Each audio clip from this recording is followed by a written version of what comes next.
Bienvenue, bienvenue. Les aventures de Frank et Ben.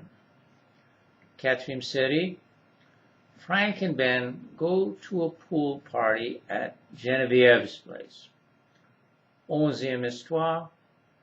Frank and Ben go to a pool party. Part 11. Frank and Ben tell the others that they are anxious to use the pool. As it turns out, Genevieve, Benoit, and Greg are equally anxious to go in with them.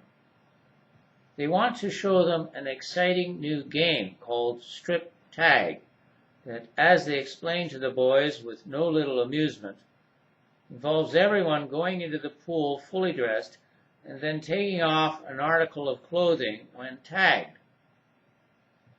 However, just as they're about to get underway with this game, a chance remark from Bob turns Genevieve's, Benoit's, and Greg's attention towards a more serious matter. It concerns the trip the three of them are going on the very next day to Niagara Falls. The boys then, following Genevieve's suggestion, go with Bob to meet the Dewey sisters who are still at the tennis court. As Frank walks alongside the tall, fat man who is telling Ben about a friend of his who's convinced he saw a UFO in some remote part of Afghanistan, Bob himself thinks it was probably a drone airplane, he feels a bit empty inside. He feels a certain heaviness around his heart, because Genevieve's attention is no longer fixed on him. He is also bothered by the fact that she's leaving tomorrow for Niagara Falls with Benoit and Greg. After all, it was precisely this wonderful place symbolizing love and romance that he went to with Genevieve in the dream he had on the Greyhound bus. It was a wonderful dream that came to him when he fell asleep sometime after the bus had passed the halfway point of the return trip from Winnipeg to Perkins. He dreamed that the two of them were on a Greyhound bus all by themselves, and that the bus driver had kindly offered to give them a special trip to Niagara Falls. Frank remembers this trip now almost as if it really happened.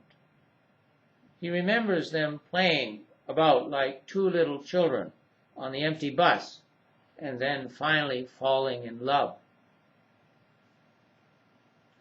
As the threesome approach the tennis court, they can hear the conversation the girls are having as they lob the ball back and forth. Mr. Wallace is a good teacher, but certainly not the best at Durham High, says one sister. For one thing, he's always scratching his head. It's very annoying to see him doing this all the time. Oh, Jody, how can you say such a thing, says the other. Are you going to go through your whole life judging people on such superficial traits?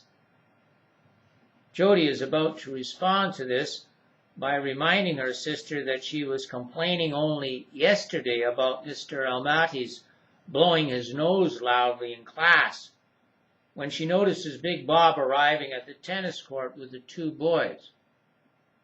"Hi, Bob," she shouts out to him. "Hi, Judy," he answers, getting the girls mixed up as usual. "I've got a couple of guys here who are anxious to meet you." Both Frank and Ben are amazed by how much the girls resemble one another, and for several seconds can only stare at them. "I'm Frank, and this is Ben," Frank finally manages to get out. "We're both from Perkins." "I'm Judy, and she's Jody. We only live a couple of houses from here."